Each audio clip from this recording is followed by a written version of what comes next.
gledam samo na človeka kot fizično in trpežno bitje, ne, je gotovo danes neprimerno na boljšem, kar se vidi iz tega, da zelo dolgo živi, ne. Tako da, kar se tega tiče, je človek sigurno s tem inkubatorskim načinom življenja, ko se nam nič kaj nepredvidenega ne dogaja, ko ne doživljamo vsak dan nekih pikov in poškodb in ugrizov. Se pravi, smo biološko na nek način zelo osvobojeni, se lahko imamo za bitja v glavi, ne. S tem, da pa jasno, da te glave ne smemo, da s to glavo ne smemo pretiravati, ker večina naših počutij in, bom rekel, tudi večina naše energije, strasti, želja, to prihaja pa vendar iz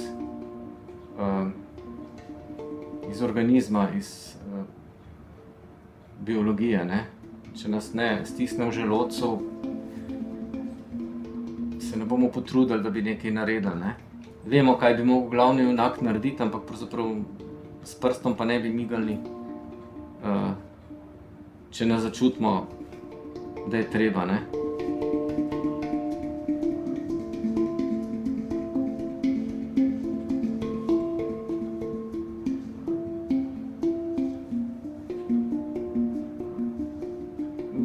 Meni se zdi človek danes zelo, se rečem, je toliko, pravzaprav mu je toliko dano, kot mu nikoli ni bilo dano. Mogoče je bil včasih, pa tudi nisem prepričan, da je bil bolj stoičen, da ni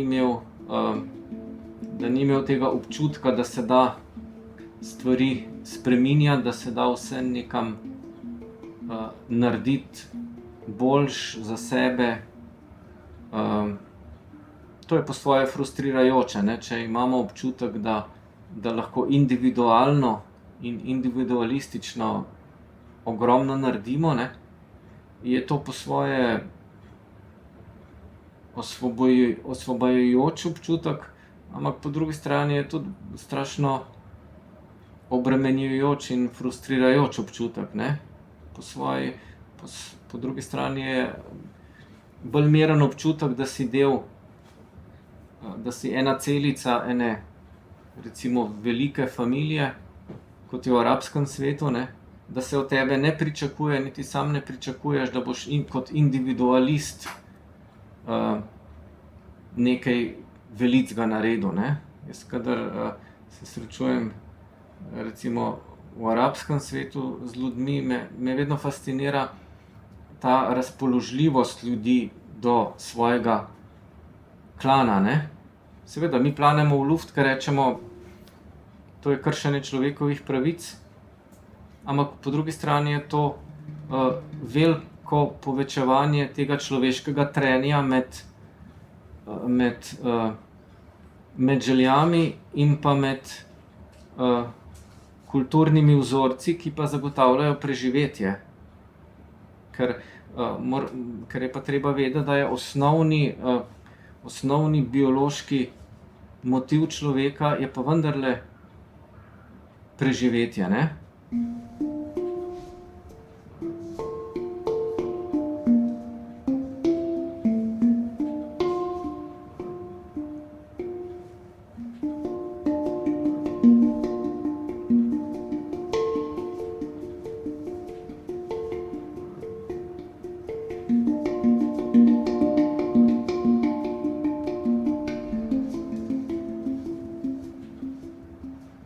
Veliko, na primer, zdaj v današnjem času, ko smo v tem gospodarskem šoku, govorimo o moralnosti, na primer,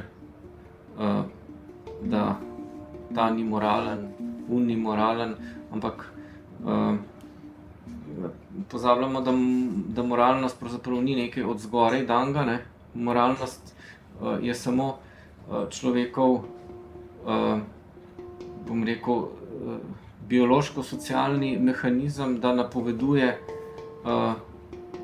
to, da nas okolica ne bo zavrnila, torej moralni smo takrat, ko vemo, kako bo okolica na nas odreagirala, in takrat se naučimo obnašati. In zaradi tega imamo, zaradi tega presajevanja in mešanja, imamo ljudje ogromno težav, čisto v teh svojih bioloških občutkih, ki, ko prideš iz enega okolja v drugega, enostavno parametri več ne veljajo, in zato se poskušamo poplitviti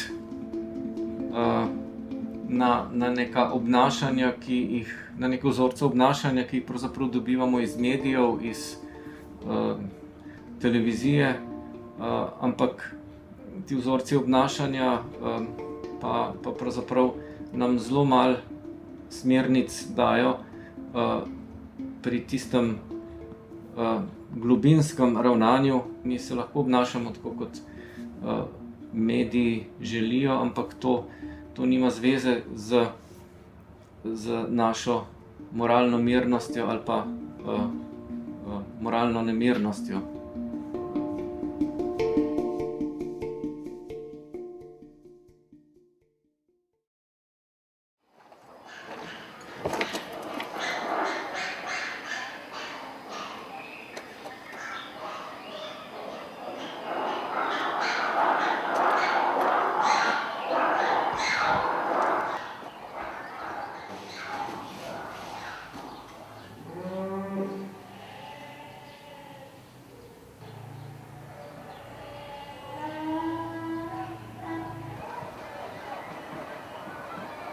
What most our brain does is just keep us alive, making us breathing, making us walking. So the brain is busy doing a lot of other things. They are not what we think about abstract thinking. However, on the top of that, it must be said that we are continually fluctuated in different moods. And what you realize that people, what they think they felt during the day is very different what they were feeling time by time. So people, for example, they may thought they were more happy than they were in reality, or the other way around. Often we complain in modern society, we are always stressed and have a lot of anxiety. But here we are in a zoo, and all these animals, they are in a much more anxiety state all the time.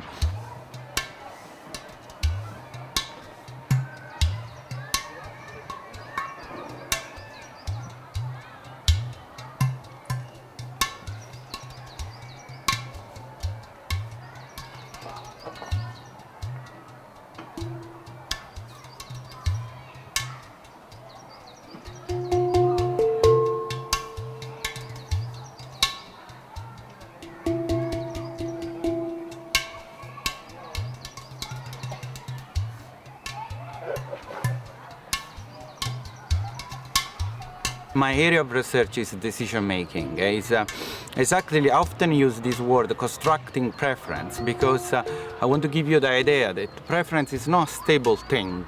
And we make choice all the time. Animals make choice all the time to choose the food, to choose the partner, to spend our life. And a lot of work has been done studying how choices are made. But the only thing has been a lot neglect all the emotional part of this process. So all the study of decision making in the past years, I mean, most of them were done in the economics field, were constantly thinking which is the best choice, which one should I choose? Thinking people always they're gonna do that. But in reality, as we were talking about anxiety before, we have this mood that change during the day, change during the context, and then it does affect our decision big time.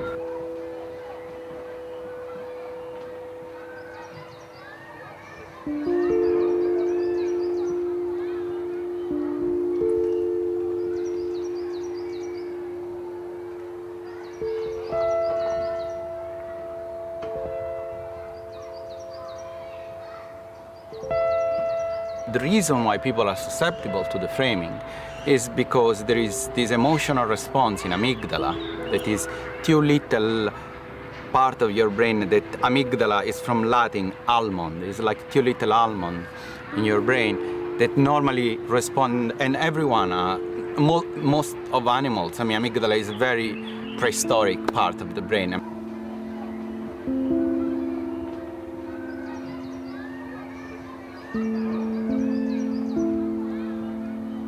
The advantage we have as a human that we also have a more evolved part of our brain is like frontal cortex. And what we discover in that study that the susceptibility to the framing effect is different between people. You could be very affected, I could be less affected. It's not that I feel less emotion than you. We all feel this emotion in the same way, but I can control this emotional response with my prefrontal cortex, and maybe you can control on a less degree. The fact that we are never, we are always trying it seems that we're never satisfied. This is in a way the way in which the brain works. So our brain, what it does, it makes prediction. And when this prediction don't match the reality, it need to adjust its prediction. Think why we have a brain. Plant, this tree doesn't have a brain, and you normally start to have nervous system that start to happen when things need to move. Because when you move, the world becomes immediately uncertain.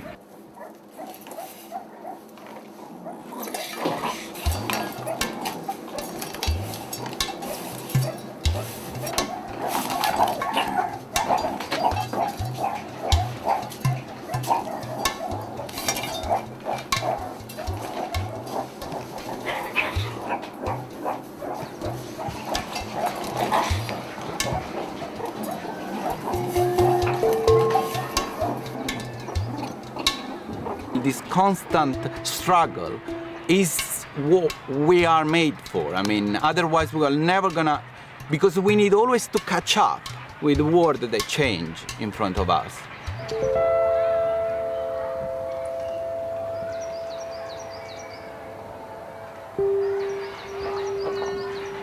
And there is this tendency to have the feeling, oh my God, I mean, seems humanity hasn't done anything good until now, but think 1 second, I mean, think for like a small ant on this tree. All our world is just this one. And humans on this planet is like this little ant on this tree. But we managed to understand, it's like this little ant understood she's on a tree, in a zoo, in Ljubljana, and the Ljubljana is part of Europe. That is what we understood as human. This is the proportion. This is an amazing achievement of human mind.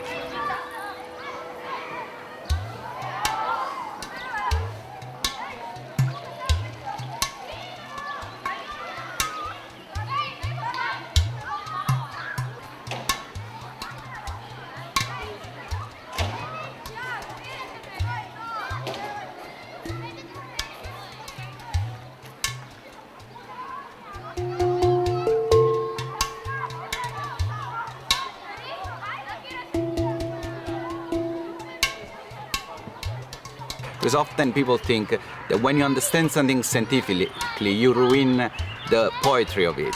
But I don't think so. I think actually when you understand how complex, every time I'm looking in the brain, I'm doing my analysis, and I'm amazed.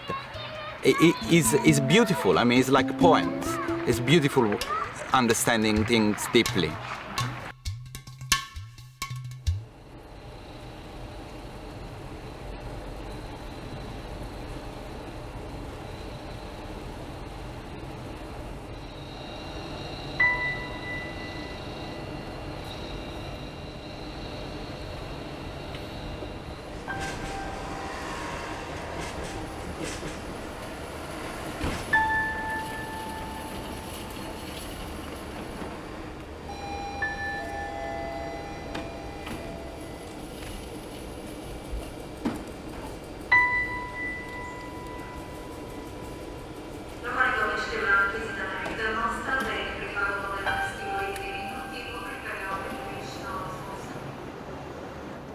Ko sedim na železniški postaji in premišljujem o prihajanju in odhajanju, vedno pomislim na prostor in čas.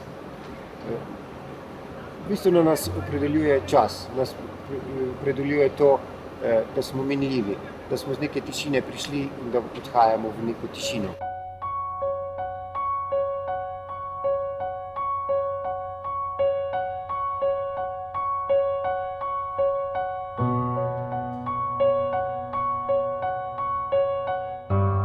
problem tega sveta, današnjosti, verjetno tudi nekega modernega načina življenja, je vse bolj problem logistike.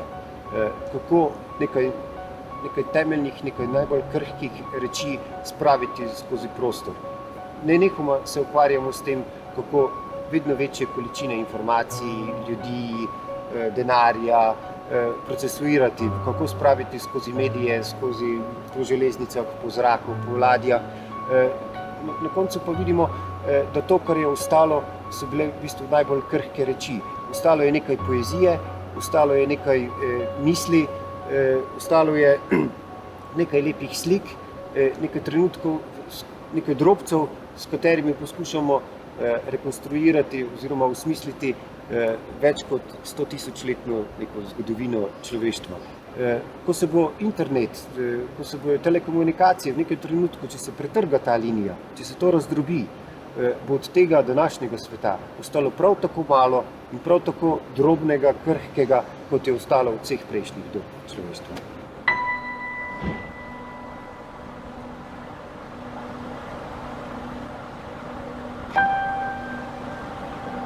Prelomi v človeštvu so se vedno zgodili v prelomu v transportu. Prvi ljudje so osvajali stepo, potem je bila druga generacija, ko so osvajali morja.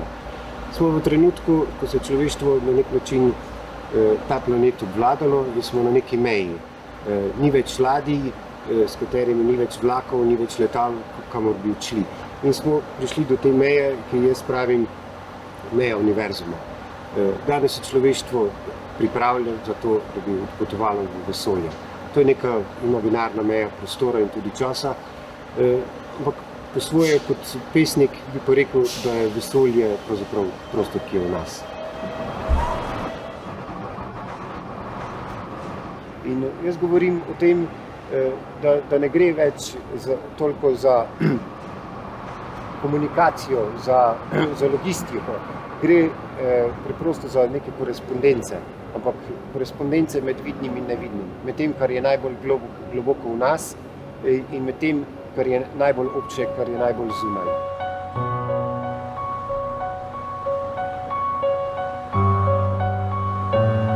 Mislim, da obstaja nek paradoks, neka globoka zel res med tem, kako daleč lahko gremo. Obstaja pa tudi neka ločnica, da nazaj poti ni več. Je pa dejansko vprašanje, kje si bomo sposobni vzpostaviti lastno neko etično mejo, kako daleč se lahko gre. Meja je, dejansko naj bi bila materija, ampak materija je že bila presežena. Smo že vstopili v subatomski svet, smo že v polju relativnostnih teorij. Spravi, ta meja neke materialnosti je že vsaj dostopna. Vprašanje je, ali je dostopna človeškemu srcu. Če bi govorili o tem, da obstaja tudi neka meja atomarnega sveta, potem bi verjetno obstajala tudi neka brezmejnost nekega sočutja, empatije, srca in bi rekli, da namesto da govorimo o materiji, da govorimo o etiki, namesto da govorimo o presežnem, govorimo o končnem. Namesto da govorimo o nenehni rasti, govorimo o tem, da smo že prispeli.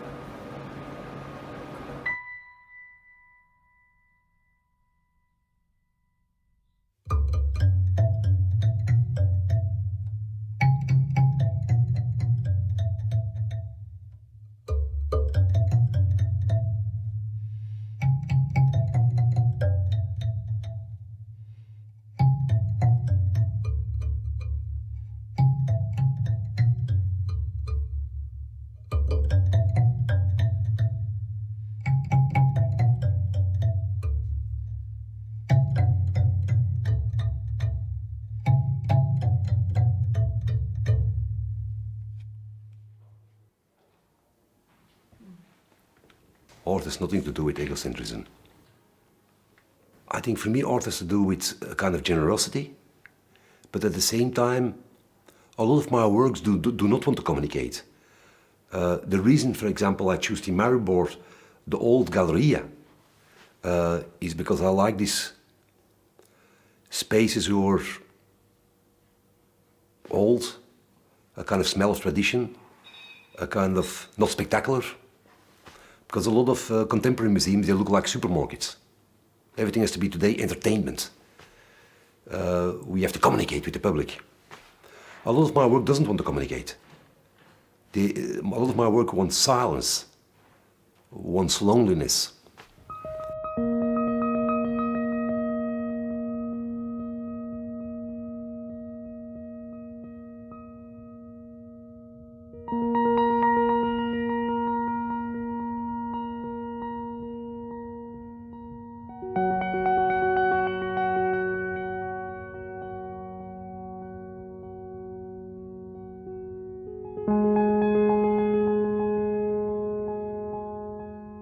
I was 2 times in my life in coma when I was young. And of course this influenced me a lot, my life, my thinking about art, my thinking about beauty. Essentially I'm living in a kind of borrowed time. I'm living in a kind of postmodern stadium of life. I think as an artist you always try to defeat that, I think.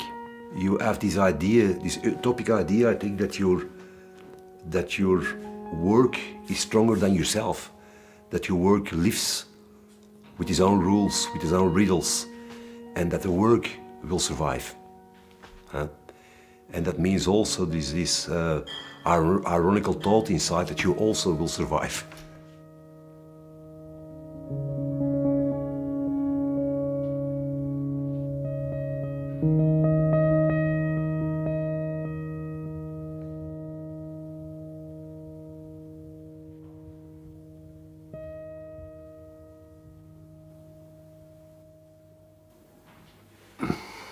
Your body is constantly in state of change. Your body is constantly transforming and metamorphosing. So even every morning while I look in the mirror, I think like, fuck, I look again completely different. Because you're getting older, your skin is changing, you're getting more gray hair, your eyes are changing, your sperm doesn't go so high anymore. Everything is changing, but it's also beautiful. To be honest, I shot a lot of movies, 8mm movies in the late 70s from my grandmother. I was so fascinated by her because she became so transparent and so wise like a child. So we keep on going on. It's like this cycle, you know. No, I think we're constantly in a state of change and preparation to change.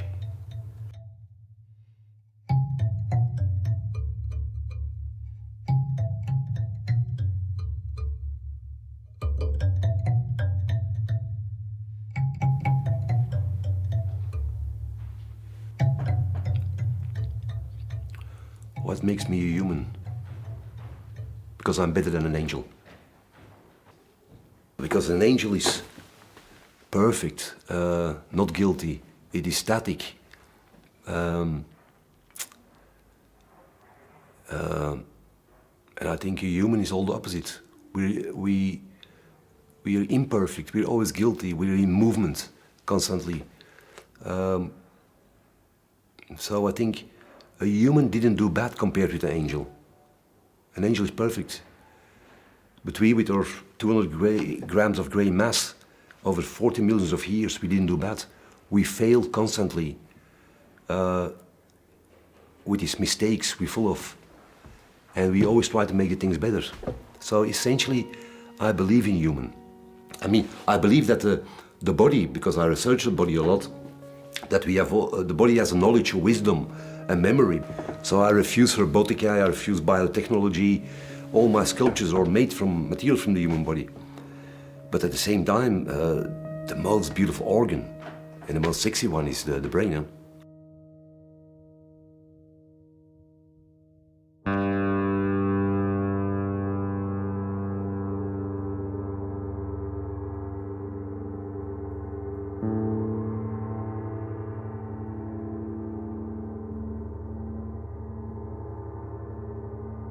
Vse kozmogonije na svetu se začnejo približno enako.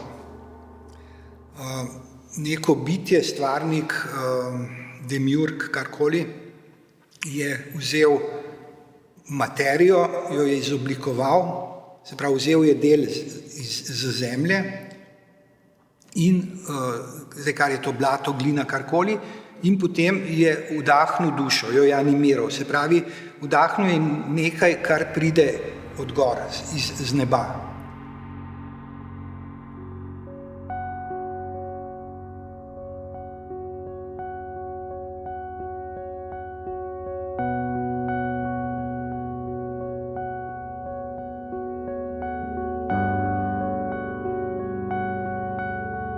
Likovni umetniki so se sami ali pa jih kdo drug primerja s stvarnikom, z demiurgom in tako naprej. Zato, ker on stoji dejansko pred podobnim problemom. Če ima nek kos lesa, kamna ali pa platno in čopič, je to tisto vse, kar je materija. In zato, ker ta materija izhaja iz zemlje in nima duše, je bila vedno obsojena, vedno je bila materija nekaj manj vrednega. In zdaj umetnik pa hoče narediti umetniško delo. Se pravi, mora vdahniti tej materiji duha.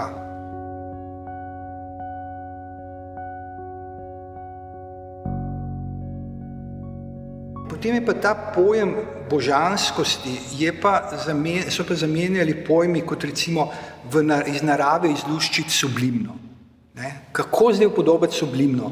Ali pa recimo v romantiki, ne? Izraziti ustvarjalnega genija tega človeka. Kako zdaj torej to, ker genij je lahko samo v duhovnem smislu. Ne? Dobro, genialno je lahko narisano, ampak to je tisto drugo, to je to je tehnika, ne? To se da naučiti, to je obrt. Ampak tisti presežek, kje ga najti, ne? To je pa seveda lahko samo neka projekcija duha, kar pa seveda vemo, da je najtežje. Ne? Podobe so od nekdaj spremljali človeka v celem, od razvoju, od rojstva pa do smrti. Ne? Smrtna podoba je pravzaprav začetek podobe, verjetno. Takrat, ko si ljudje težko predstavljali, kam človek odide, ko odide iz tega zemskega življenja, so si različno predstavljali, eni v podzemlje, eni v nebesa, kamorkoli. Ampak posmrtna podoba je bila tista, ki je človeku zagotavljala kontinuiteto življenja tudi po smrti. Ta sugestivnost je tako močna, da so podobe praktično zamenjale tistega, ki ga upodabljajo.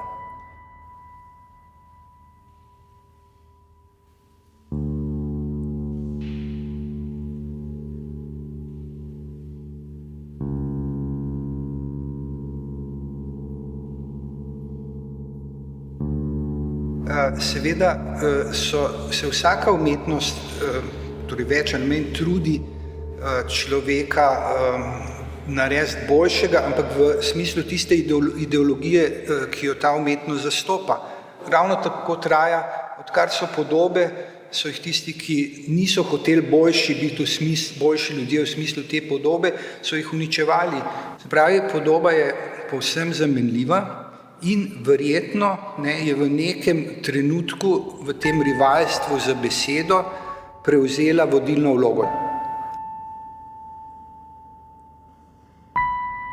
Človek danes je pač zbegan, ker ga je ta tehnologija in vsi te mediji in informacije so ga enostavno prehiteli. Ne? To je tako, kot je človek rabil toliko in toliko časa, da se je adaptiral pred stoletji, še malo več, na hitrost vlaka. Ne? Seveda, takrat je bil še čas, ker je šlo to zelo postopoma, ne? Ker je razvoj potekal pač počasi. Danes pa je nas, seveda se vidite, ne, da telefon, iPad, ne vem kaj, vse zastari v 2 dneh, ne, in že vas vsi mediji, da morate imeti, da ste butec, če imate tistega, ne, morate imeti novega. In tukaj se mi zdi, da pravzaprav ne vidim, kako bo človek to še ujel. Ne, to, mislim, ne da bi pesimističen, ampak enostavno si ne predstavljam, ne, da, skratka, zdi se mi, da razvoj prehiteva človeka.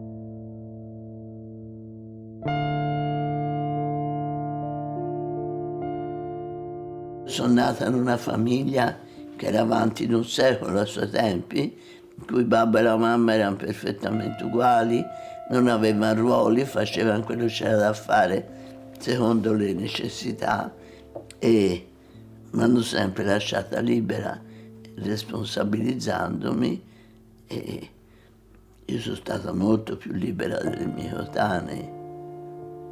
Da uscire, da andare, dopo cena andavo a spasso, mi sentivo obbligata ad andare per affermare la mia indipendenza, anche se mi pareva fatica.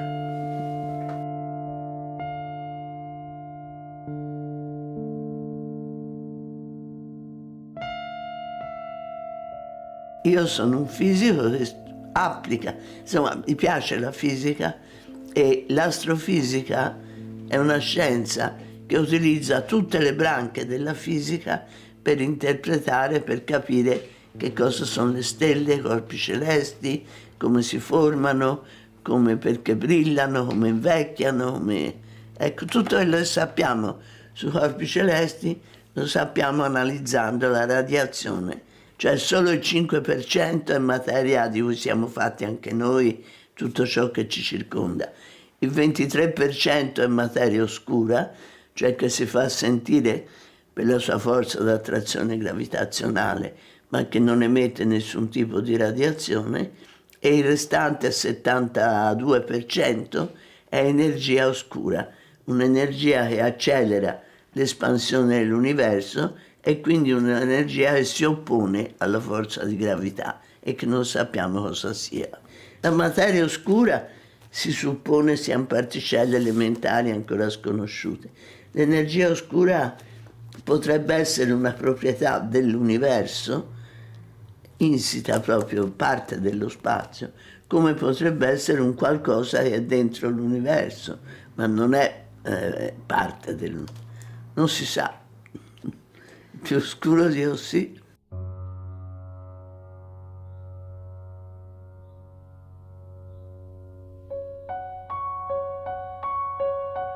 Noi siamo un prodotto dell'evoluzione dell'universo, materia che è stata elaborata dalle stelle, dalle reazioni nucleari che avvengono in stelle molto più grosse del Sole e che alla fine della loro vita danno luogo a tutta una serie di reazioni nucleari che le porta poi a esplodere perché producono più energia di quella che possono irraggiare. Esplodendo arricchiscono il mezzo interstellare di questi elementi dall'idrogeno all'uranio che poi serviranno a fare pianeti, a fare gli esseri viventi, tutto ciò che si trova sui pianeti. E è una cosa molto strana, affascinante anche, per pensare che da una zuppa di particelle elementari si sono formati poi protoni, neutroni, quindi i nuclei degli atomi. Gli atomi hanno formato le molecole hanno formato tutta la materia nell'universo, quindi anche le stelle. Le stelle hanno formato gli elementi e da questi elementi siamo nati noi.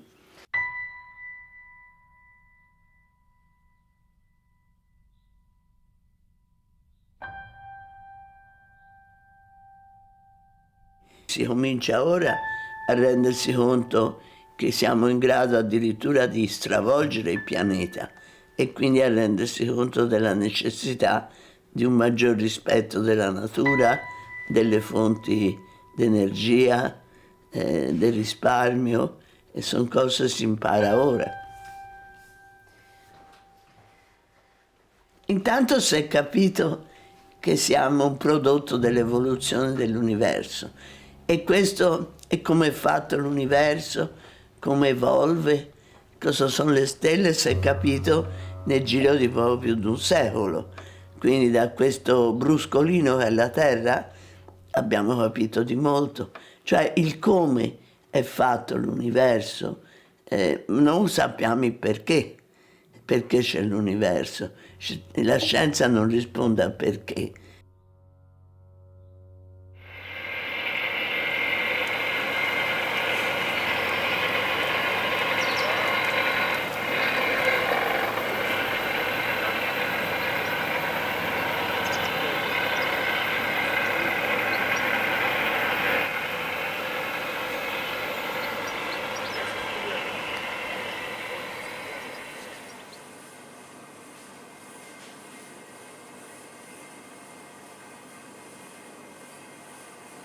Zanimivo je, da pri določenih sistemih, tudi v tehnologiji, prihajamo do robov možnega, ki so čisto fizikalni.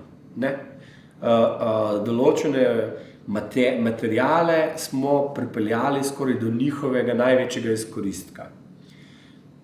Mogoče bomo izumili nove materijale, ki bodo še bolj, ampak prihajamo do meje in to je zanimivo. To se v preteklosti ni dogajalo. Ne?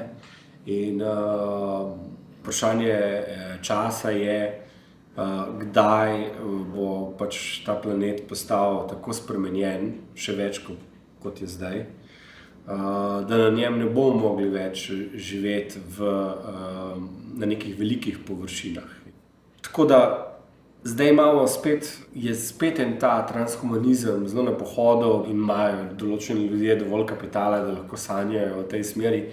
Ta ideja, da pač moramo naseliti druge planete, da moramo najti nov dom za ta dom, ki bo postal premajhen, ki ga pač uničujemo. Tako da ja, tisto, kar vzamemo iz narave, damo civilizaciji, naravi to potem zmanjka. In tukaj se dogaja neko neravnotežje, ki nas bo pripeljalo, po mojem, do tega, do zelo tragičnega spoznanja mogoče za to civilizacijo, da pa mogoče ne moremo se preseliti in najti drugih svetov, ker so ti predaleč.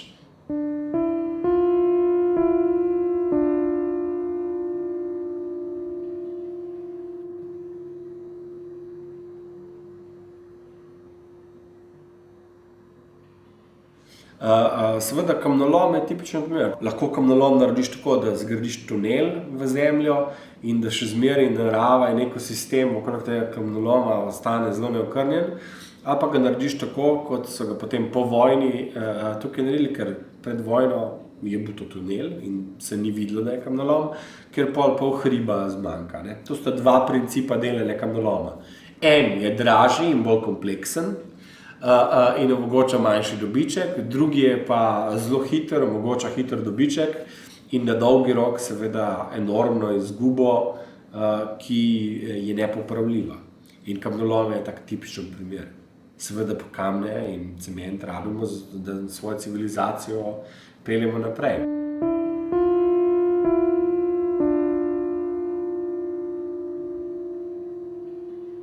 Dejstvo je, da smo kot civilizacija in kot biološki sistemi zelo prilagodljivi, da znamo marsikaj, kar smo naredili narobe, tudi popraviti.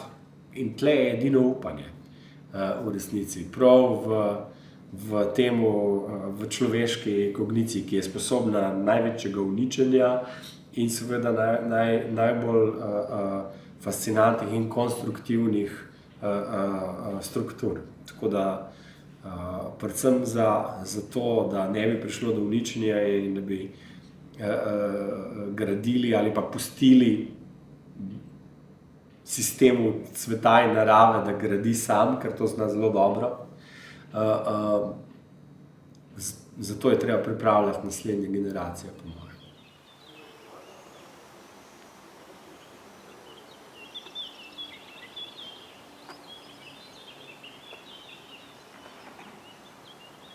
Te iluzije, ki je bila prisotna po prvi svetovni vojni, po drugi svetovni vojni, po vsemu, kar se dogaja, te iluzije se moramo otresti. Da je prihodnost vedno boljša od preteklosti in tako naprej.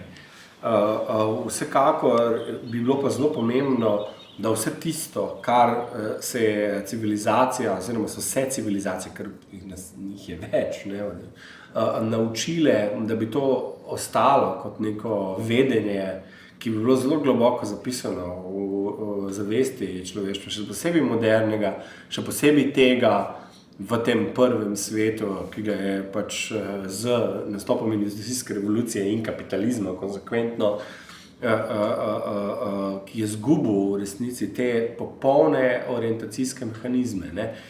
Tako da upanje še vedno obstaja, da je možno seveda ne stvari obrniti, ker obrniti jih ne bo možno nikdar, ampak delamo na temo in včasih je to celo ironično, ko smo že omenili prej, pač te pohode v vesolje in v orbito, da večino satelitov danes za daljinsko zaznavanje izstrelimo zato, da gledamo nazaj na Zemljo.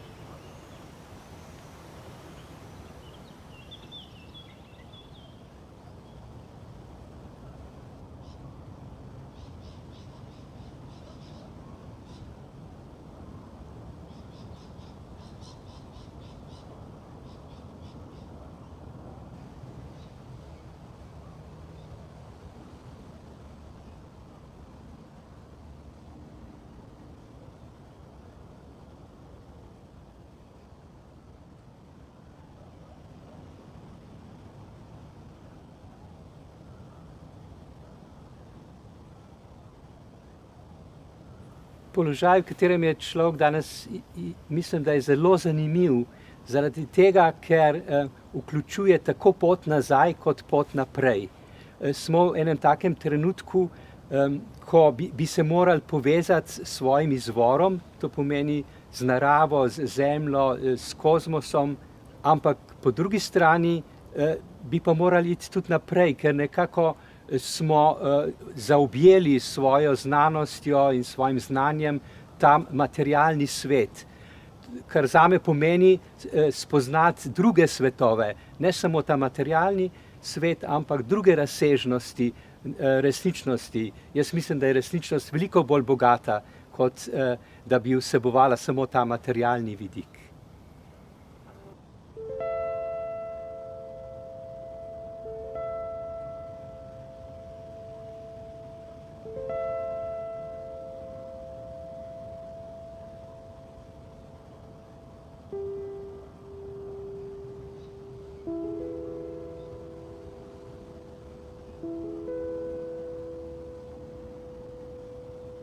Jaz sem navdušen nad tem prostorom, ki se imenuje Lijak, zaradi tega, ker je to rečna struga brez vode.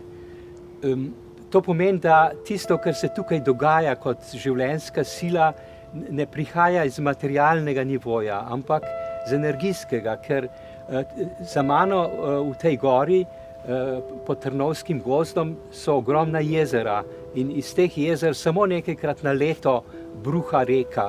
Sicer pa teče to, kar jaz imenujem življenjska energija, bioenergija, vitalne sile so tukaj prisotne in se jih da tudi ne samo začutiti, ampak celo videti v tem čudovitem zelenem mahu, ki je lahko mesece brez vode in vendar ostane živ in blešči v svoji zeleni barvi.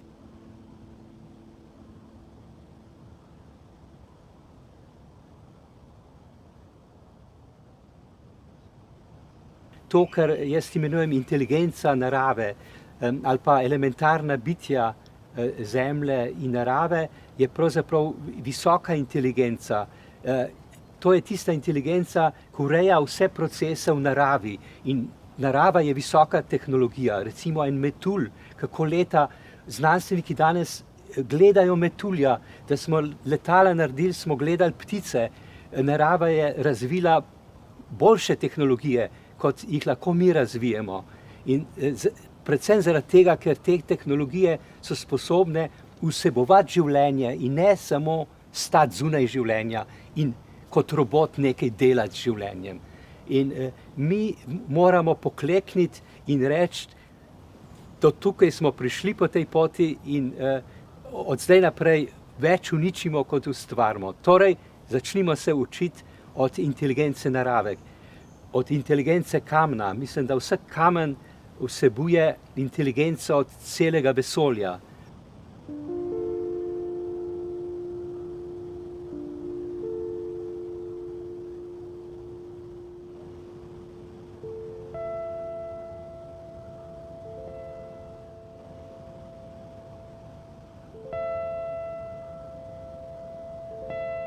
Sami smo nekako zaostali v svojem razvoju, ker ne posvečamo praktično nobene pozornosti kot civilizacija svojemu lastnemu bistvu. vse gledamo z očmi razuma. Tukaj je pa potreben nek bistven preskok, preskok recimo na nivo srca, intuicije. Razum je tudi smiseln, ampak če nimamo občutka za celoto, potem lahko nastajajo iz tega pošastne stvari, kar vidimo v življenju okrog nas.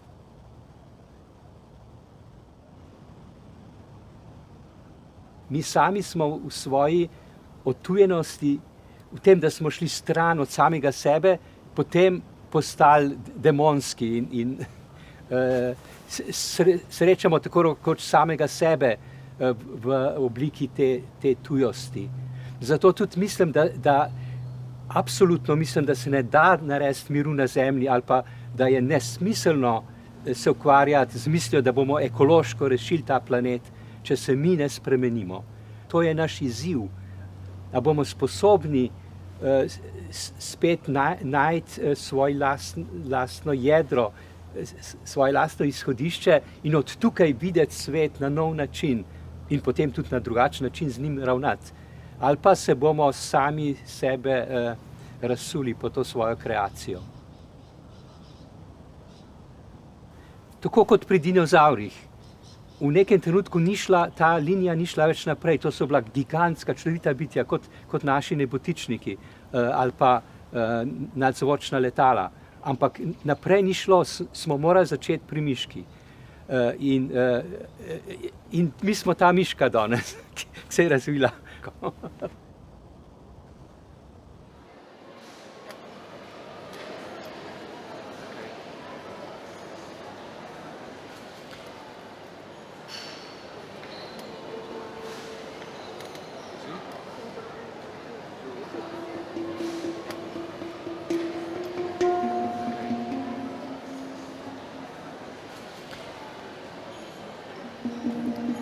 Ta vprašanja, kdo sem, kaj hočem, kam grem, so vedno obstajala in velikokrat so pravzaprav nevrotiki se največ ukvarjali s tem, ali ustrezajo družbi, ali družba ustreza njim in podobno. Seveda danes je prišlo pač preobrata tukaj, ko je ideologija izbire posameznika nagovorila, da je v bistvu zmožen racionalno izbirati svojo prihodnost in da je zmožen tudi racionalnih preobratov v svojem življenju, ki mu bojo omogočili neko idealno prihodnost.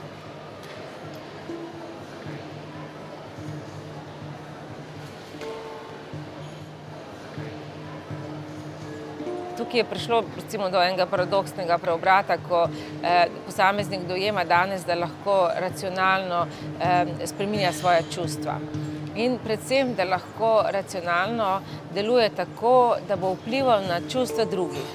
Sploh, če pogledamo knjige samopomoči iz področja ljubezni, večina govori o tem, kako bi manipulirali čustva drugega, da bi nas drugi imel rad, da nas ne bi zapustil, da ga osvojimo in podobno. Zelo malo jih govori o težavi, ki jo posameznik ima, da sploh lahko nekoga ljubi ali pa da se mu emocionalno odpre. Zelo veliko je danes težav glede vzgoje otrok, namreč tudi tukaj se posameznik dojema kot vsemočen, kot tisti, ki lahko vpliva na prihodnost otrok, ki lahko začrta neko idealno prihodnost in istočasno, ki lahko spreminja osebnost posameznika. Nažalost, to prav povečuje občutek krivde, občutek tesnobe in seveda odpira vrata novim biznisom, novim relativno totalitarnim voditeljem.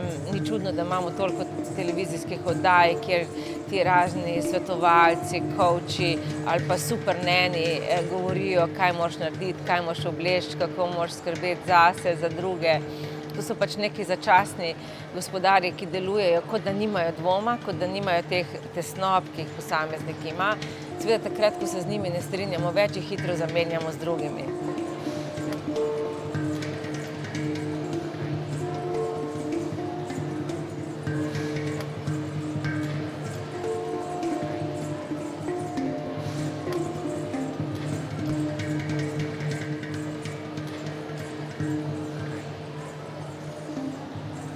Tesnoba je zelo individualna stvar. Ne? Na kak način se soočamo z travmatičnimi situacijami, je vedno različno od posameznika do posameznika. Istočasno imamo pa nek družben mehanizem kreiranja tesnobe, predvsem preko medijev, in tukaj pa vidimo, da se da tesnobo sprožati.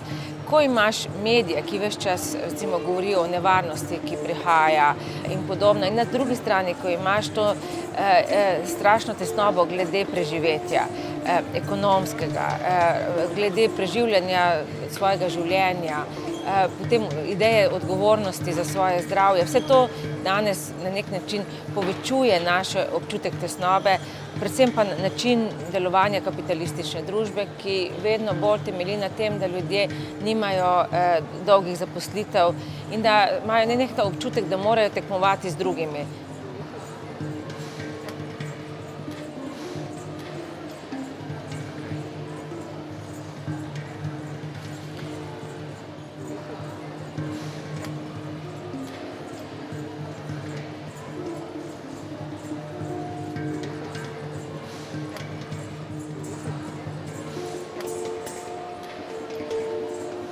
Ne moremo si predstavljati sodobne demokratične družbe brez ideje izbire in seveda tudi ideje svobode.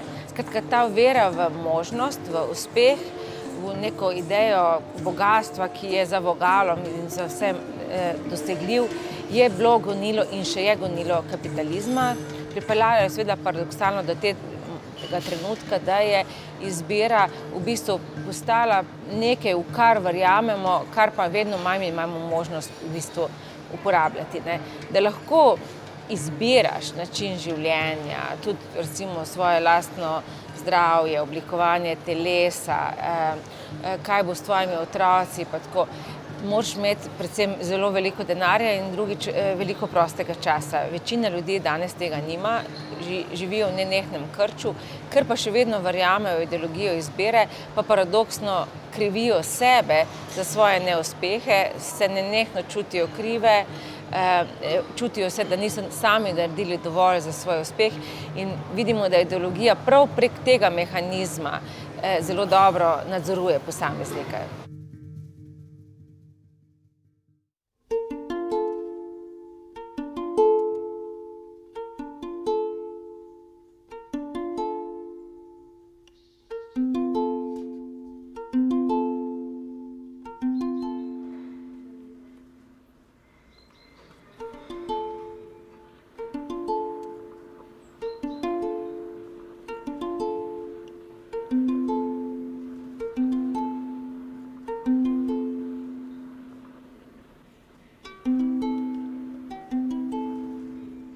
Well, individuals can behave in wonderful ways, but this doesn't mean that humanity has converted to, has been replaced by angels.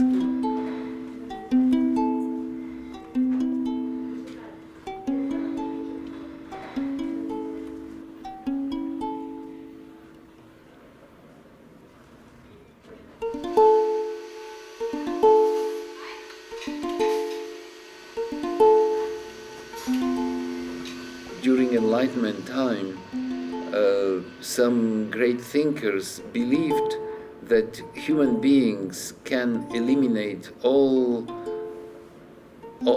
misfortune, all unhappiness, all difficulties, all evil from the surface of the world, and that it was enough to educate people, to organize politically in a better way, and the goodwill would be enough. I think this view was rather naive, and in fact the difficulties of human life are not just the product of lack of education, and we know that sometimes very well-educated people behave in a very destructive and negative way. So this again, this kind of dream of eradicating totally evil may become a dangerous utopia.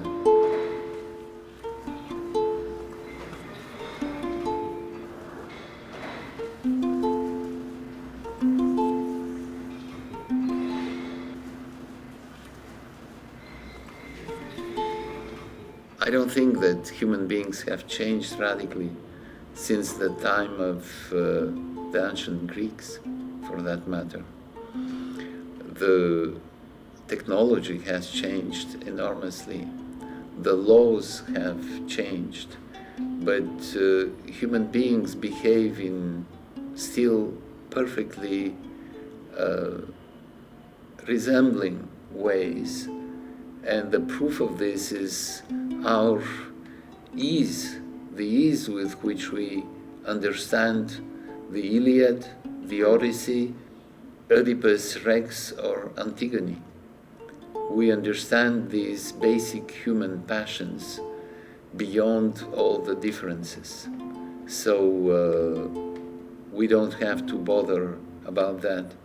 But on the other hand, we have understood much better what is human and what a human being means today, because our science has progressed and we know more exactly how it happened that we became human 4 or 3 million years ago.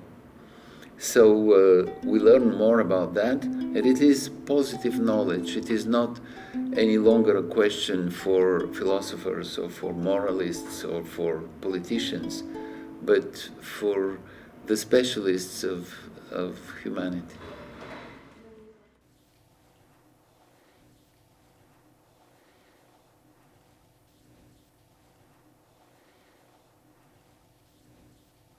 Thought we love to act against it or exclude us from nature.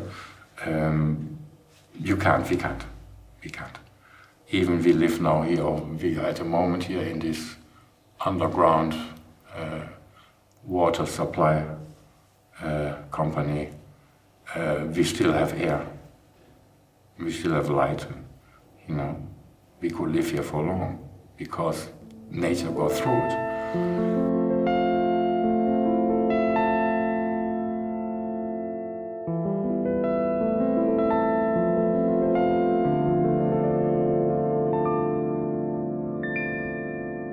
It is really all connected. I mean, I am definitely connected to nature, I'm definitely connected to water. Thought I am water. We are all bodies of water, which is interesting. So whenever I have done performance, for example, I always have demonstrated in a way water being my body.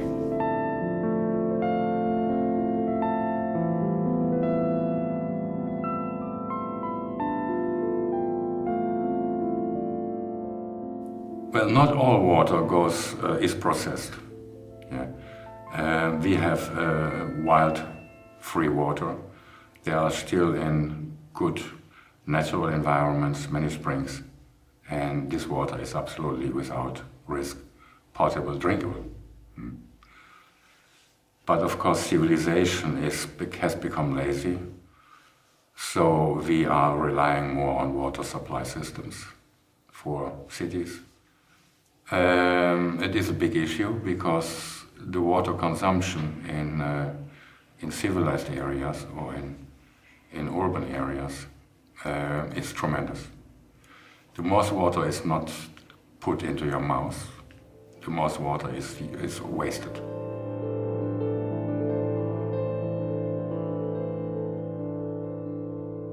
Some places are more fortunate because they have great water resources.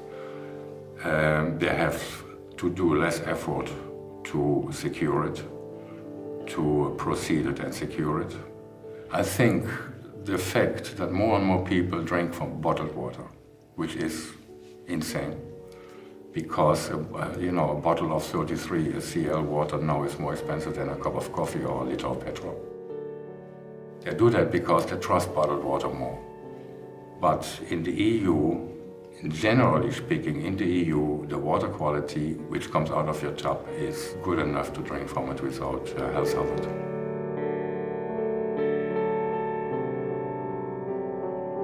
The water is more and more polluted and controlled and privatized. The earth is polluted more and more, and by all means, not only agriculture and pesticides, but also with tremendous corruptions and mistreated because we lost the idea about it as a living organism. That is the biggest problem. The other thing is people's greed, man's greed to corrupt as much as possible for benefit and profits. That's the earth. I mean, it goes much further than this, of course.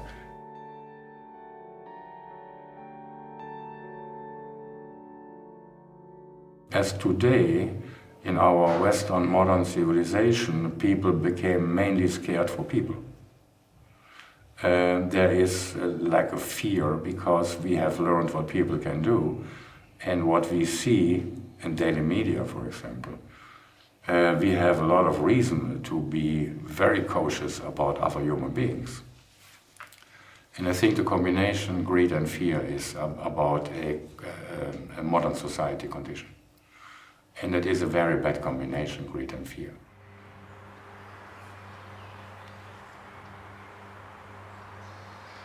You know, after Industrial Revolution, things went really wrong. And I think what went wrong is the blind faith in progress. You said you are a man of modern thought. I think my modern thought kind of thing stops when it comes to digital media, because what I don't like about the whole digital revolution is the tremendous enforcements onto the individual and society. That is buying enforcement and handling and usage enforcements. Well, I can't ignore or escape my own nature. And I believe my nature as a human being is an analog kind. I think all analog media are like prosthetic media. A camera is a prosthetic, a copy of a neurophysiological phenomena. This is eye and brain. But it's all related to body, you know. I think there is nothing we can think of which is not part of our being.